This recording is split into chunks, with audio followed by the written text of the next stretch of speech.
Welcome everybody. Good morning, good afternoon, good evening. It's really a pleasure to be hosting today this UNESCO AI and Ethics Business Council webinar on cybersecurity and artificial intelligence. Safe offline, safe online.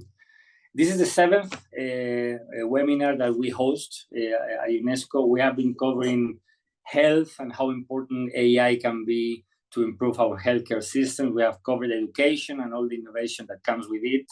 We have covered how to green AI and how to use AI for green purposes. But we thought it was about time to also confront the elephant in the room, which is security, cybersecurity. As we all know, the rapid expansion of AI technologies has made cybersecurity more complex and also more critical. And there is a dual vision of AI and cybersecurity. First, it gives us a lot of means, a lot of ways, a lot of options on how to make our, let's say, social and productive lives safer. But also it gives others who can have other ideas, more instruments and more ways to get to us, to get to our data, to get to our processes, and to get to our let's say, businesses. UNESCO AI and Ethics Business Council is co-chaired by Telefonica and Microsoft. We have two colleagues here who I will introduce in a minute. But it's also expanding, and among those who are new in this group is Telstra, the Australian telco operator, the leader from there. And this is a group of companies committed to push for an ethical, sustainable, and responsible AI. And in particular, to push for the so-called UNESCO recommendation. That is, let's say, the soft law approved by United Nations in 2021 by 193 countries, plus the US, who just rejoined UNESCO, that has one chapter, a specific chapter on safety and security. Because as it says, I mean, obviously having more data, obviously developing AI is an opportunity to enhance security and accuracy, but also it means that attackers can also learn more rapidly and use it to improve how they get to us. They might get to us through the so-called data poisoning, that is just to make the data train from which models are trained different. They can also push for prompts that induce attacks, or they can get to our personal and very sensitive personal information.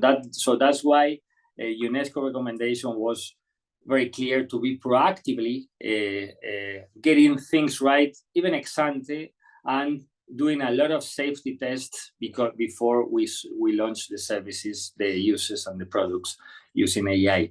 Fortunately enough, we have companies committed to it, and even more fortunate, we have today the real experts, not me, on this topic, that will be traveling through the concrete examples and also the visions and the principles in the next 45 minutes. So we'll have 4 initial interventions, slides, no slides. That's really your call, and then we'll have a last block of Q&A, in which I hope you also interact and we interact with viewers outside. So with no further ado, I'm gonna start just doing the round of very short videos. There is no way I'm gonna be reading the one-pager that each one of you has, just to tell that you have a great background, and everything will be updated in our web.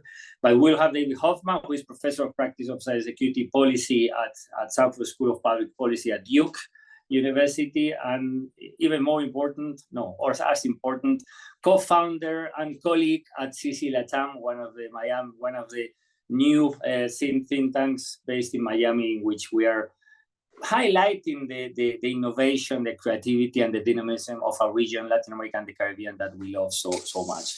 Afterwards, we will have Chelsea Smethurst, who is the Director for Digital Diplomacy at Microsoft, and being the promoter of norms and good practices to improve security, resilience, trust we think is important, and having a big tech really so committed to it is even more welcome. So afterwards she will be speaking.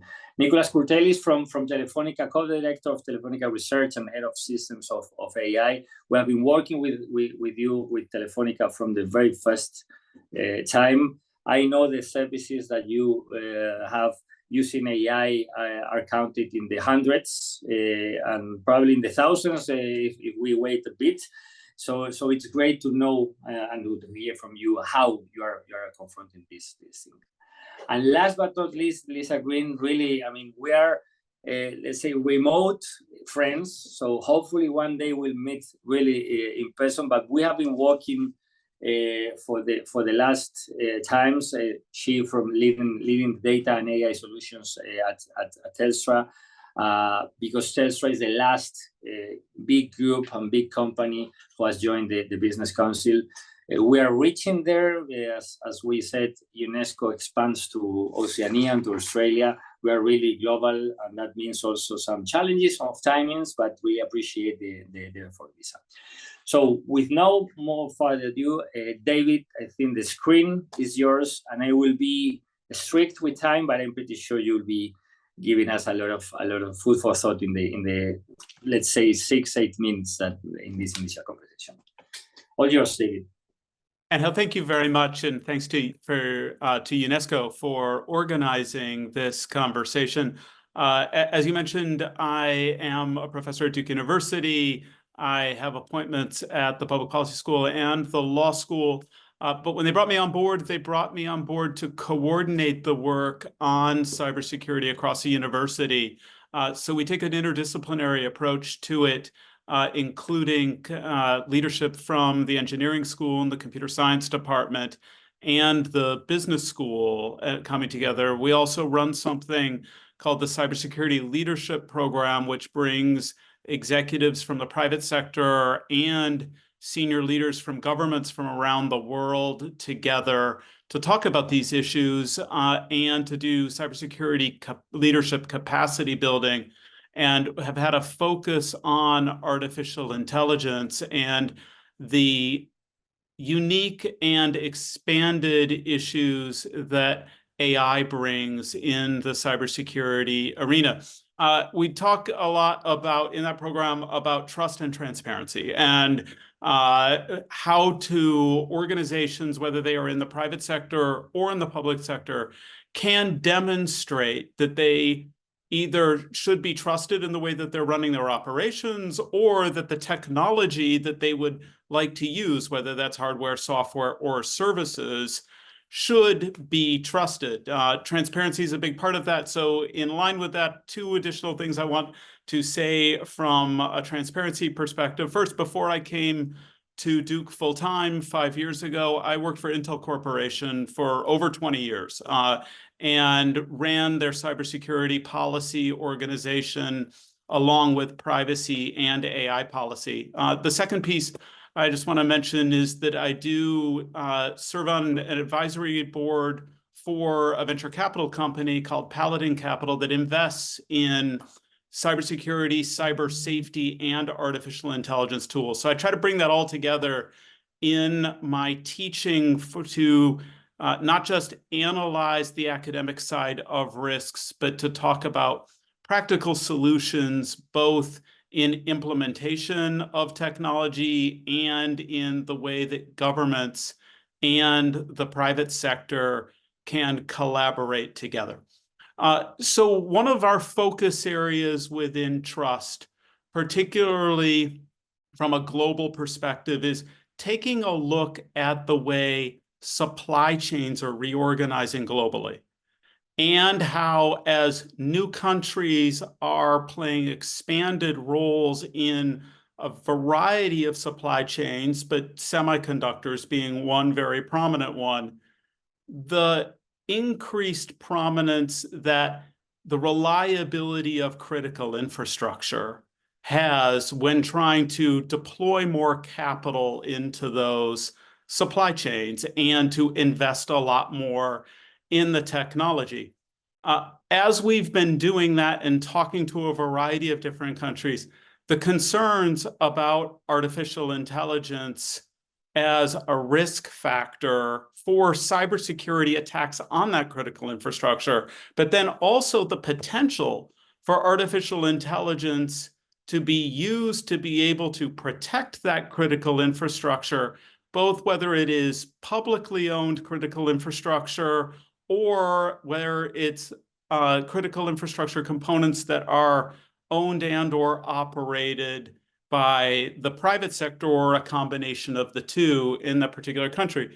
As we've been doing the academic work on that, we've had a couple of high-level things that I just want to lay out that have come to the fore, and then in Q&A we could go a little bit more into it. First, we would say we like at the highest level to set the table that think that AI and cybersecurity overlap in really three most prominent ways, and the categories would be first, AI tools used to improve cybersecurity attacks. Second, the need to protect AI tools and the data that's used to train those tools from cybersecurity attacks. And then the third category would be AI tools that can be used to increase cybersecurity robustness. So real quickly, on the first category, we are currently seeing four areas that are of great risk for AI being used for cybersecurity attacks. So the first would be, we are seeing AI tools that are being used to create malware. And the ease with which people can do that, lowering the barrier of entry to the creation of new malware. The second category for using AI for cybersecurity attacks would be AI-enabled phishing attacks. And what we're seeing there is really AI being used to turn what might be a minimally effective, broad-based phishing attack into a very specific spear phishing attack by using AI to profile individuals better, to understand how it can be more effective, and to learn to actually have a higher rate of return from the attack. The third area that we're seeing are AI-enabled man-in-the-middle attacks. So what we're seeing is use of AI tools to do impersonation and interception, and not just that use of improving impersonation, but we're also seeing it being used just to automate the function to increase scale. And you don't need necessarily AI to do that, but we are seeing that people are using it. And then the second thing that we're doing, you see, or the fourth of the four that we're seeing are an impact of AI on distributed denial of service attacks. To a large degree, DDoS attacks had become relatively manageable, I would say. But now we're starting to see AI deployed to make DDoS attacks more nimble and to be able to shift and evade the kinds of protections and blocking exercises that people have used as defenses. So what we then have seen, though, when we're looking at those four most prominent uses for attacks, we've seen four stages of the attacks, and we're starting to split those out to determine what different types of policy and legal reactions or business reactions would be useful. We see a stage of attack for reconnaissance, and this could be automating the finding of vulnerabilities, for example. We see a stage for access and penetration. Particularly, we're seeing increased capacity for password guessing that is happening. And then we see a stage for delivery of the attacks and for exploitation of the attacks.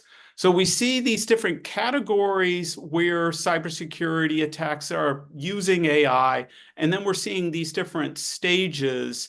But at the same time, then, we're not just seeing the fact that AI is being used this way, we're actually seeing the cybersecurity attacks on AI tools that organizations are using. And that's our second real category of overlap. And so the need to protect the AI tools and the training data from cybersecurity attacks so AI tools actually don't increase greater risk is something that we're seeing a lot of focus now happening in development. I'm sure a couple of the other panelists will probably talk about it. And then the last category that I want to talk about are AI tools to increase cybersecurity. So I think oftentimes we spend too much time just talking about risk without actually talking about the benefits that we're getting from a lot of the technology for trust and for cybersecurity. I think this is particularly important for us to talk about when we're talking about critical infrastructure and when we're talking about ways to deploy protections that could be of use for both governments and for the private sector. I just want to do one last thing as an example, and then I'll be done, which is I think ransomware attacks and the use of new cloud-based AI XDR tools to protect against them. So basically, tools that are getting the huge amount of data that's all passing through endpoints of a distributed network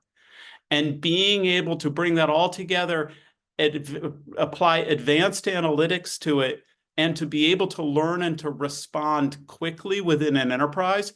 The most advanced XDR tools that I'm seeing right now do a phenomenal job of protecting against ransomware attacks. So if you take a situation like what happened in Costa Rica in 2022, now, at least in the lab, we're seeing XDR tools, like there's a Paladin Capital portfolio company called Expel. We're seeing greater than 95% success in protecting against ransomware attacks by being able to deploy it. It raises a critical issue, though, and this is what I want to close with, is oftentimes when we're deploying within critical infrastructure, it's not just the provider themselves, but it's the vendors to the providers that need to be protected. Oftentimes these vendors, they're small and medium enterprises. I think one of the critical issues that we need to talk about is how do we get these tools and the know-how to be able to deploy the tools to these small and medium enterprises around the world that are much greater risk as we do evolve these global supply chains. So with that, I'll hand off to others.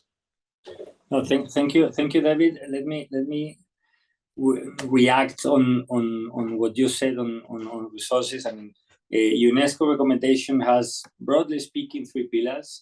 Obviously, a conviction that we have to govern, sometimes regulate, sometimes with acts and legislation, but for sure govern AI and not just leave it as it is. Secondly, build and rethink institutions. We have built institutions that actually are not fit for the digital revolution, even pre-AI everywhere. But last but not least is human capital, and in particular capabilities, skills for also small and medium-sized enterprises. And we are building. We built both an AI observatory and a skills section in our business council web. So hyper welcome your contents, David. I will chase you afterwards. I have already a couple of questions, but let's give the screen to Chelsea, who I'm pretty sure will complement very well what you have said. Super intervention, Chelsea. All yours. Great, thank you so much, and David, wonderful presentation. I actually have a couple of slides to show, so let's test out my technology acumen here. Can everyone see what's on my screen? Yes. Okay, lovely. So, hi everyone, Chelsea Smethurst. I am a director here on our digital diplomacy team at Microsoft. But prior actually to this role, I was a director on our global cybersecurity policy team, where I actually led a number of our sort of emerging technology security issues on things such as like telecom. So great to have my colleagues from the telecom space on the call, but also commercial space cybersecurity and cloud security. And through sort of that more technical work, I'm here today to do a little more of telling you a little bit about how Microsoft, in particular, really the last year, has been able to leverage AI cybersecurity to actually provide a bit of an asymmetrical advantage to, I think, defenders. And it has been a very long time since I've ever been able to say that in my cybersecurity career. So I'll do A little bit today will be sort of fundamentals, right? Because I sort of come at this knowing that this is such a net new sort of technology risk area that a lot of people don't necessarily understand some of the core concepts. So I'll backtrack a bit, which I think will be really nice and complementary to David's presentation. And then I'll talk a little bit about the cyber threat landscape, because I think that puts things like AI cybersecurity into context and why it's so valuable. And then we'll do a hair of like, well, so how are we actually today, I think, which is important to articulate, actually using this technology for defenders to prevent and reduce cyber attacks.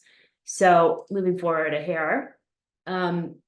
So this is an interesting slide I was trying to put together a little earlier today, but I think it's like really important to like understand what this really articulates. So let's see, is this actually playing? Oh, there we go. So perfect. So in the time it takes for this dot to move across the screen, which is, by the way, exactly 30 seconds, there would have been over 123,000 cyber attacks against our customers around the globe. And that is just like such a striking number. And I was like, how do we deliver this? Like just to really drive impact. And if you look at the math here, and sidebar, I hate math, but this was simple math for me. If you've got 144 minutes in the day, so that was just 30 seconds, right? 123,000 attacks. So that's actually what, just over 245,000 cyber attacks against our customers a minute. That is over 345 million attacks daily. And that is just like, that's just Microsoft and our customers, right? That is a remarkably terrible number. Like, let's just be frank here. And I think we have for so long as experts in cybersecurity been at a very distinct disadvantage. I mean, how do you scale? And what's the shield that you can really draft against such a wave, right? It's a tsunami of cyber attacks. And so, I mean, on the net positive, right? I think before I go into kind of like how we're actually using the technology, I wouldn't do service if we really didn't just take like 5 seconds to just briefly talk about Microsoft's AI principles, right? So regardless of what we're talking about cybersecurity, if we're talking about how we're leveraging AI for like, let's say, treating cancer patients and being more tailored and custom in our in supporting our customers in healthcare to like deliver personalized services for better outcomes, healthcare outcomes, whether we're talking about using our services to drive greater efficiencies in communications and kind of resiliency across our telecom customers, right? Delivering better services to our customers. We really have a couple of core concrete principles that all of these products and like our infrastructure is built on, right? So that's ultimately that it's based on fairness. It's got reliability and safety integrated into that. And we use things called guardrails. And to David's point earlier, why guardrails are important is because technology can be used for good and bad, right? So like any technology, we are trying to build on those guardrails so it is not easy or not capable of someone just opening up our Copilot, right, Microsoft Copilot, and saying, help me find vulnerabilities in Microsoft's code, right? So we build in guardrails to help prevent some of these safety risks and issues. Security and privacy, of course, I'll talk here about that in a moment. Inclusiveness, right? We want to make sure results are inclusive and that it's fair, and then transparency and accountability. So we do things annually, like publish our AI responsible accountability report, which is really interesting, and things like that. So we try to be really transparent about it. So briefly, fundamentals. When we talk about AI, we're talking about 2 core concepts, right? So we're talking about machine learning, and this is something that's been around since 1950s. It's just been a very slow incremental scale until we hit about 2010, and then you started to see a great uptick, right? And sort of like, oh, we can actually have more compute power now to actually run some of these machine learning capabilities. And then AI is ultimately based on the other sort of core concept here, which is natural language processing. So that's why you can go to ChatGPT and say, write my essay for me. And it can't submit it for you, but like it could write it. And I'm like, man, I wish this would have been around when I was in school, but maybe not. Double-edged sword, right? So these are two sort of core fundamental components of artificial intelligence. And what we do today is actually bring these together to deliver like a solution for AI security. So ultimately, right, this does three things, and then this is sort of where I'll close it off for us today. But we are at a really interesting inflection point where defenders, cybersecurity professionals, have an asymmetrical advantage. And what I mean by that is we're able to use more data to feed our algorithms, right, our machine learning and natural language processing, so that when we get these 345 million attacks a day, it's not just 3 people sitting behind security engineers saying, I'm never going to go on vacation, right? We're using the tools to our advantage to essentially defend better infrastructure, and we're innovating with the tools. We're figuring out how can we actually build solutions which are picking up on these denial of service attacks, right? Which are picking up on these software code vulnerabilities. So that was a very manual process at one point, and now being able to actually ask and use our AI technologies to scan millions and millions and millions of lines of software code and to look for things that are potentially introducing vulnerabilities, which are ripe for cyber attacks. This is what we're using the tools and technology for. I think it's going to be really interesting to see like how this even grows over the next 2-3 years. I think the possibilities here are very limitless. And I think we're at a very interesting point where it's actually benefiting cyber defenders a hair more today. Now, I do think it'll be interesting to see how this evolves over the next 3-4 years, right? I think as the technology becomes more democratized, but that's a bit of overview of how we're using it at Microsoft, and we're encouraging our customers to use it. So like more than happy to, Q&A later in the end of the call, but I'll turn it over to my colleagues now. Thank you, Chelsea, and quite illustrating the relevance and the frequency of these things. And obviously we cannot advise stay offline until you are safe, because everybody gets online sooner or later. So it's clear that we have to invest. My question would, by the way, for you to prepare, also David and probably Lisa and Nicolas, is: are we investing enough on it? And I will give you some figures for provoking a bit your thoughts. So now. I don't know, Lisa, why you were put last, but then we'll put you last. So like the welcome, and then Nicolas, your turn, and then we'll turn to Australia. Yeah. Sure. I don't know if you can see my screen. We can. Yeah. Yep. Okay. So again, thank you for the invitation. I'm really happy to join the panel. We have been doing quite a lot of work as Telefonica Research and in general as Telefonica in the space of AI and specifically on cybersecurity. So I wanted to touch a couple of things that are probably of interest to the audience. First, a quick intro about the team. We are based in Barcelona, in Spain, and we've been around for 15-20 years almost.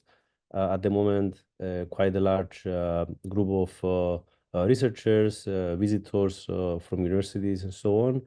And we are covering a wide range of topics. For the things that I could mention today, we have some funding from the Commission and also national projects. So I'm just putting there the logos for people that are interested to follow up on the projects. But let's dive into a few details. When it comes to the telco industry and in particular AI. So perhaps one question is how is AI being used inside the telco industry? Let's put that down for a moment. And what I could say is that there is a lot of algorithms that are based on AI that are used to optimize network performance, predict and prevent network outages, allocate resources more efficiently to meet all these demands that are changing throughout the day, throughout the week, the seasons, and so on. Also, there are lots of such techniques that are being used to forecast potential failures of equipment, to schedule some maintenance, maybe minimize this downtime that you may notice in the telco infra. But beyond that, there's also some other things, some other aspects. For example, Telefonica has been investing into AI-powered chatbots. So we have Aura, and that acts as a virtual assistant. These things can be employed to provide more personalized customer support, handle routine inquiries about your account, about your charges, and for example, some details in your products, streamline these, let's say, service interactions. Over there is a heavy use of NLP and other AI modeling, and I'm glad that Chess mentioned this aspect of the NLP.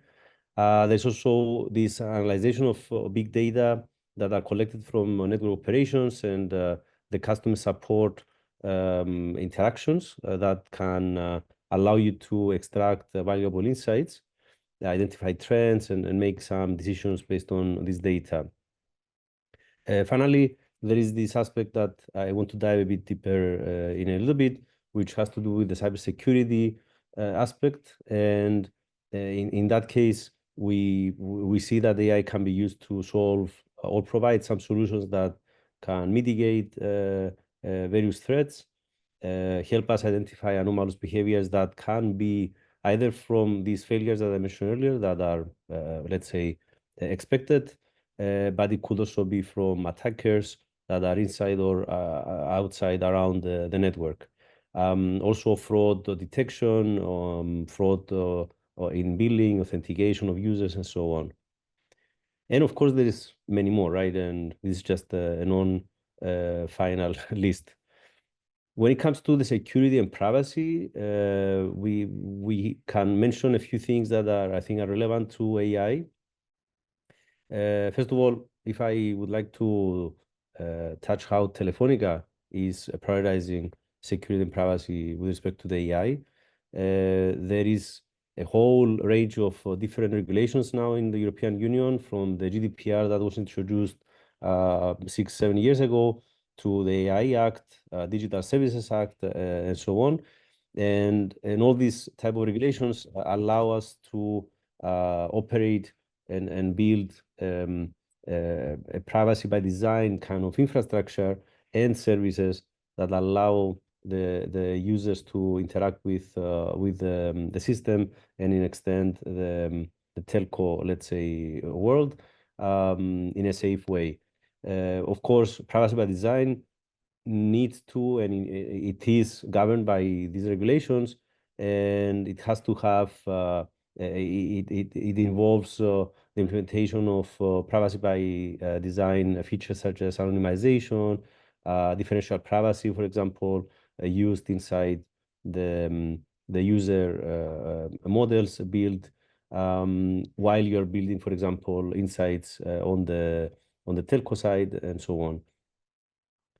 Furthermore, transparency and consent. This is also something that you need to keep in mind when you're using user data. You need to collect and use such data after you have the consent. AI in general as a process or the concept of building models on this data is relying on such data, and you need to make sure that you have this in place. You need to have clear and easily understandable privacy policies and obtain the consent. Moving forward, there is data minimization. This is something that I think a lot of, at the moment, a lot of AI initiatives are failing because they are collecting all sorts of data and analyzing them as they come along. I think we need to start being more clear on what data we need and what data we do not need, so that there is minimization in that aspect. At least minimize the risk of unauthorized access or misuse of sensitive data. Finally, when it comes to the security and privacy, there is encryption, there is data security that you need to make sure that you are enforcing. And Telefonica is definitely following a regulation on that aspect to make sure that there is no unauthorized access on the data, on the protocols, exchanging the information, any interception or tampering. And this needs to be done either in situ, where the data are being collected and stored, or in transit when you are shifting them between servers. When it comes to the AI and how it can be used to enhance security and privacy, there is many ways. I think also David mentioned some of these, and Chelsea as well. There is, for example, the concept of detecting and preventing any threats. Again, using analyzing big data in real time even, you can detect potential security threats, malware, phishing attacks. You need to make sure that you have the right type of data and train the proper models, but this is something that is happening as we speak. This could be anomalous events, but this is something important, and AI models are being used to help us with that. Then there is the fraud detection. When you have fraudulent transactions, for example, you can use AI to detect them by monitoring the activity of users, detect any suspicious behaviors. You can always have a human in the loop, but you can definitely speed track the process and make sure that you block potential fraudulent activities that can lead to financial losses. Yeah, so this is along those lines. There is definitely the aspect of making it more streamlined and make sure that this is done as fast as possible. Even deploy security patches if you have a way to build the patch automatically. And this is also something that research is looking into. Identifying such attacks, such threats, and try to prevent them. This is another aspect. It's a bit different than what I described so far.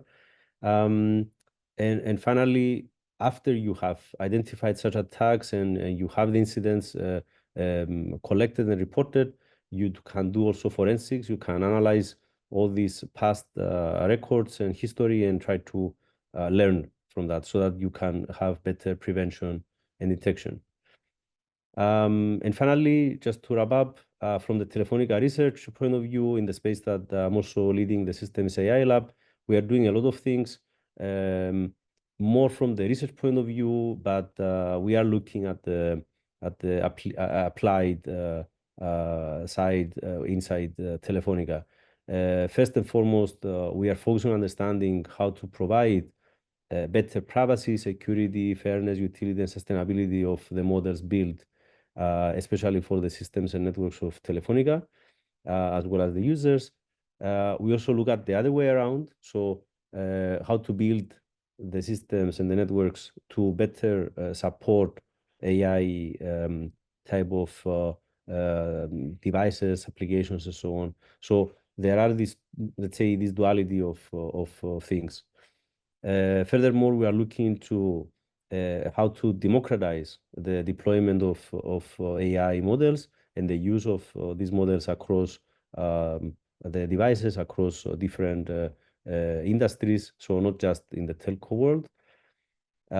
We are looking to building more AI, more accessible and inclusive AI solutions that take into account the diversity of different devices and users that we have in our systems. And finally, to kind of close the loop, how to go back to the network and optimize it in order to make sure that privacy, fairness, security, sustainability, and other aspects are taken into account and are driving the network. And I will stop here. Thanks. Thank you very much, Nicolas. As a Telefonica client, I feel better now. Hope so. Lisa, the screen is yours, and then we'll pass to some interactions. Awesome, thank you. I didn't trust myself with slides, so you just get my voice. Lisa Green. I work for Telstra. For those that don't know, Telstra is Australia's leading telecommunications company. I have the amazing job of getting to roll out some shiny new toys across the organisation, which is great. So I'm very popular, but at the same time, I naturally take that job incredibly seriously. So with my to protect my vanity, 20 plus years experience delivering technical capabilities and deploying technologies, cybersecurity definitely gets sort of, it's in your veins. And over that period of time, certainly consistently new technologies tend to be the prime target for malicious actors. So it isn't at all surprising that the same is true for AI capabilities, and we're seeing very similar behaviors. But my job is becoming increasingly harder. So I often get asked, am I excited or afraid of AI? And I generally say I'm a healthy balance of the two. Because on one hand, I see the enormous potential, but then I see the enormous harm that it can actually cause. And in my job now, what I'm seeing is that the sheer volume and pace of change with AI, where it's no longer taking, a year for a major software launch and monthly updates. We're talking about new technologies being released weekly with fortnightly updates to existing technologies. And that rapid rate of change is incredibly difficult to keep up with. So it's exciting, but scary. Similarly, it's really, really exciting that the barrier to entry into using AI technologies has reduced significantly. So we now have businesses where using AI technologies was previously unattainable is now very easy to leverage, exciting, but equally scary.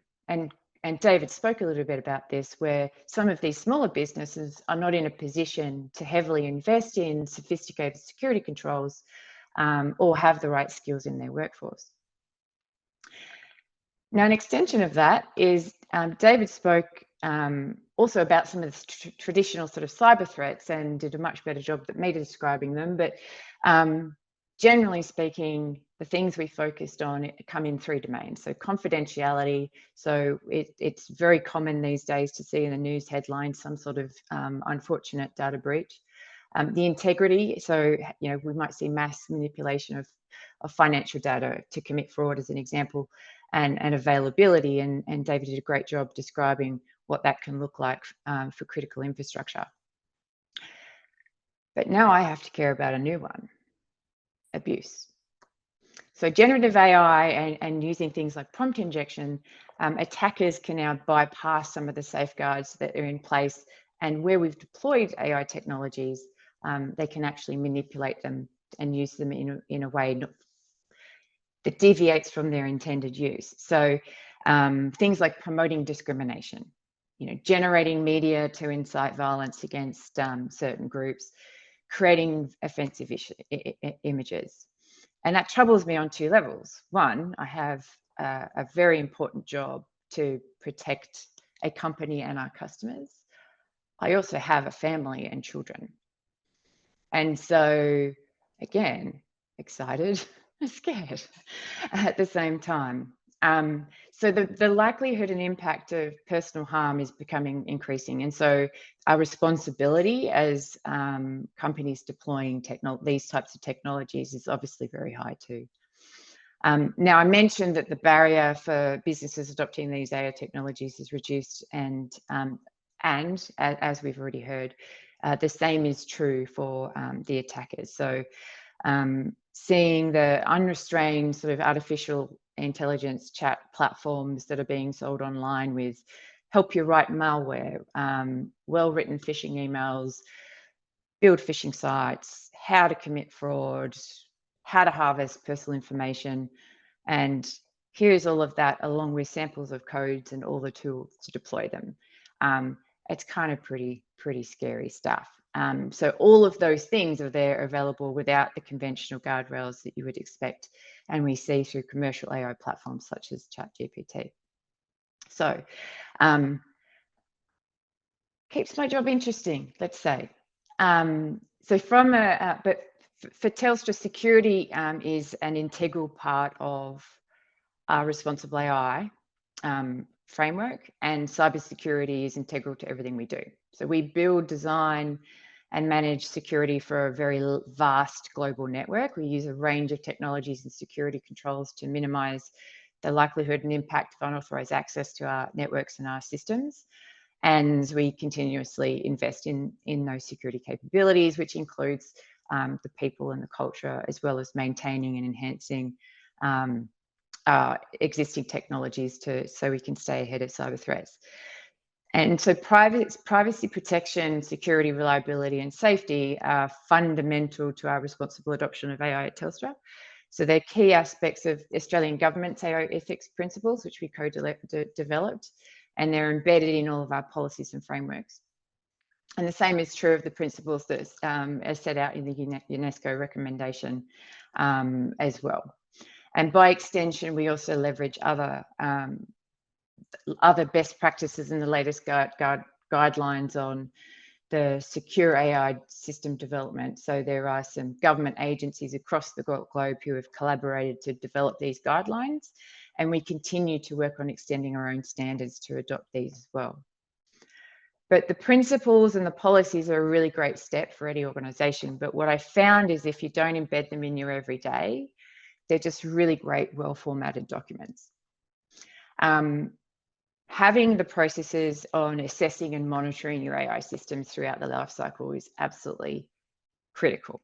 So from the time that the idea is sparked in someone's mind through to the time when you decommission it, having the assessing and monitoring across that life cycle becomes incredibly important, in addition to the existing things you already do around your technology and managing security of those platforms.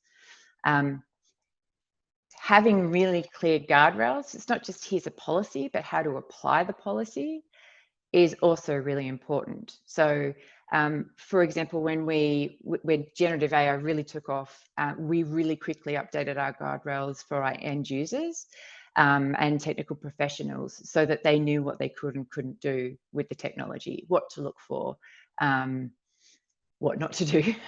And then also putting things in place to make it really easy for people to do the right thing and really hard to do the wrong thing, because invariably humans can be flawed. And then we've got mechanisms to drive continuous improvement in the processes and solutions that we have, including investment in protective measures. So because the work in security is never done. But there is the good side then, and the things that I am excited about around how we're using AI to combat cybercrime. So we're not just focusing on ourselves. We play a vital role in the community to protect our customers and the businesses in the countries that we work in. A really great example is the work we do on preventing scams. And Chelsea spoke a little bit about some of that stuff in the work that Microsoft do. It is becoming increasingly hard for individuals not to fall victim to a scam.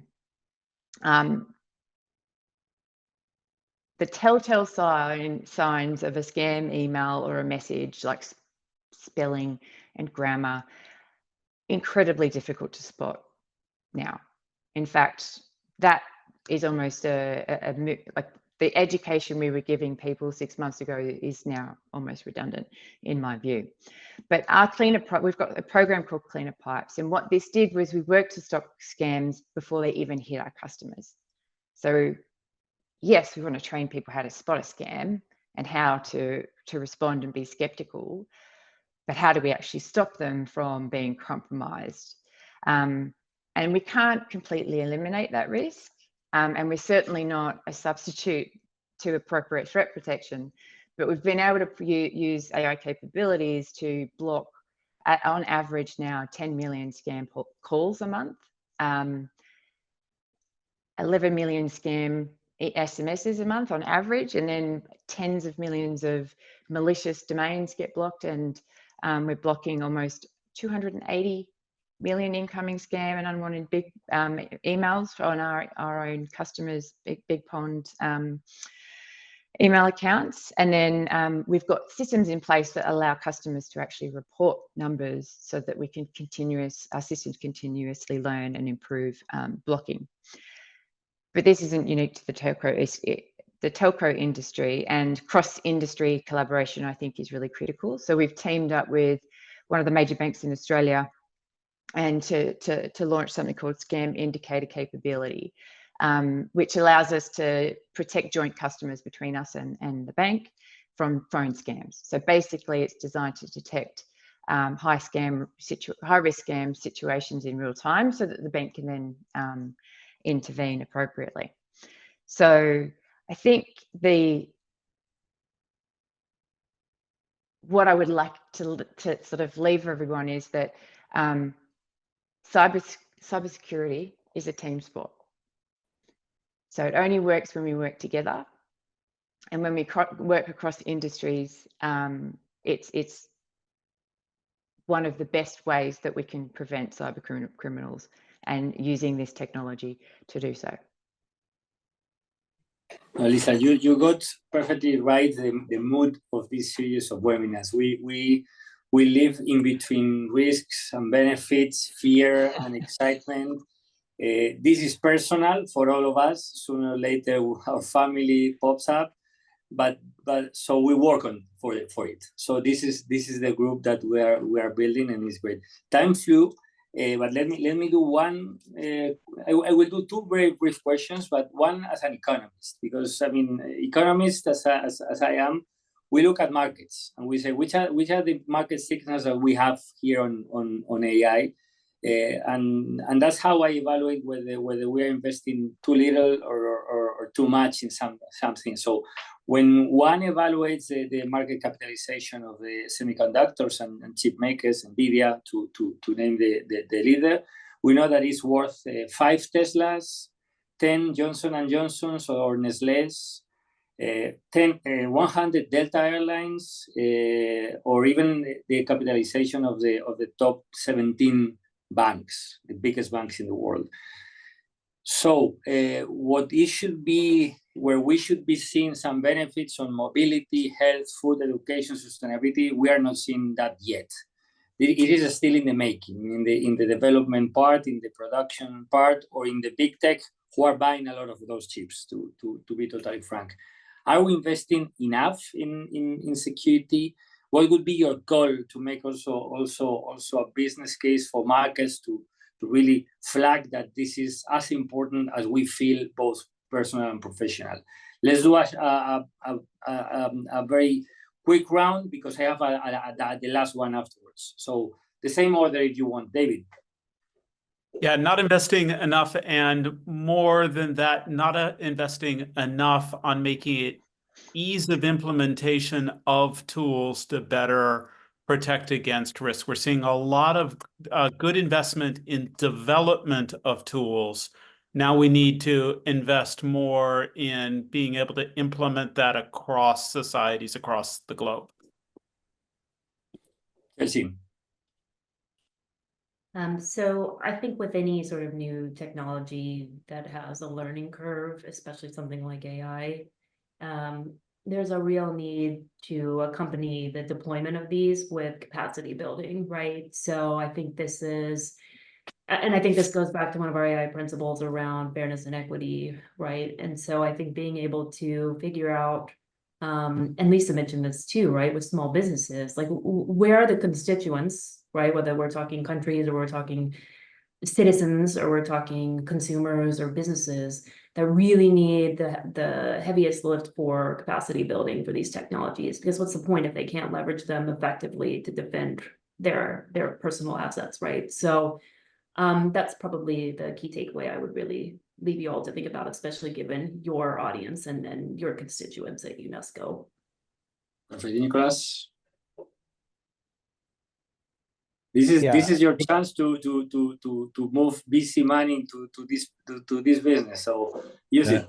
I think there is definitely the AI in general as a concept and as a, let's say, a paradigm is going to attract a lot of money. As David mentioned, there is a lot of tools, let's say, emphasis on tools and technologies being built. I think there is not enough invested in the awareness from users, because in the end, in order to talk about security and privacy, at least in my opinion, you need to have the users who are at the end goal requesting for it. And this may be having an effect on the companies that are driving these AI tools, or the governments. So regulations, etc. So in the end, to have the proper security and privacy settings and guardrails, and not experience abuse and all these kind of side effects that we are seeing, you need to have the incentives. And these can be monetary kind of incentives, but someone has to make the push. So I think users and organizations as well and so on, they need to be more aware. Yeah, actually, I'm gonna switch a bit this last round, complementing, putting Lisa the two questions, and then this question goes back to David and Chelsea, because first, investment, and two, how can, I mean, what's the role that you see in international organizations pushing this agenda, and more particular, more personal, how can UNESCO make your work easier? Starting with you, Lisa, then Nicolas, then Chelsea, David, and I will wrap up in a minute. So look, on the investment, I mirror the other comments in that there is never enough investment, but I do think that targeted investment in areas that support smaller businesses, I fundamentally think that education is a key enabler both for the positive adoption of AI, but also understanding the possible harms. I would love for it to be part of education from a young age, and so there's definitely investment there. So I don't think we could ever possibly invest enough in the cybersecurity aspects here. It's really early in the morning. What was your other question? Then it's clear to wrap it up. It is best for you to wrap it up, but yeah, no, I was joking. So I think, I mean, in terms of, I think one of your questions is around how do big corporations, how do we come together internationally to solve some of these things? I think one of the reasons I love about the Business Council is because they're businesses, and it's not just the Business Council members, that have enough penetration across the globe and enough reach into everyday humans' lives that we can actually have a really big impact here. Because we all do work with everyday consumers and provide services to the end humans who are ultimately either benefiting or not. So I think the collaboration between them on very targeted initiatives is pretty exciting, and so I'm really looking forward to doing much more of that. No, you covered it perfectly, and thank you for the effort, Lisa. I'll jump to Nicolas, because I think you touched this point. Just the very short, yeah. Chelsea, and then David, and then we. Oh, sorry, hey, Nicolas. Yeah, you wanna? Yeah, I think UNESCO and other organizations such as UNESCO, I think, can help by building up perhaps more grassroots kind of movement where communities can start being more educated, more aware of the technological impact that AI can have, request for input and feedback that perhaps it was in the responsibility of governments, for that matter, to be collected, but these kind of, stirring the pot and making people aware of this can help bubble up the really crucial point that the community has. And I think it can come from a more non-for-profit type of organizations such as these efforts. I think this can be a big help. I think in this space. Thanks. Perfect. Chelsea, last word. I think just finally, I would reiterate the capacity building comment, right? So I think mapping out the constituents across UNESCO and like what your unique platform is to reach those whom we can give better education to on the technologies and how to use, is like really a great way to then assign investment. So whether we're looking at primary school students, or we're looking at small businesses across your markets, or whether we're looking at doing more of these sort of webinars with like our customers with unique target audiences where I get to learn, right? Like how someone like Lisa actually uses this technology on a day-to-day basis and like concrete numbers is a really, like, I think, impactful way. So show and tell, right? So that's how I'll end it. But I think this is music for your ears as well, David. Yes, indeed. Yeah, I'm a big believer in capacity building efforts in general. I would then also just like to mention one idea, which I think could be really helpful. I'd love for an organization like UNESCO to start championing and pursue opportunities for services to be made available to small and medium enterprises in countries where they can't afford them right now. The US government runs a program for defense contractors that are small and medium enterprises to provide cybersecurity services.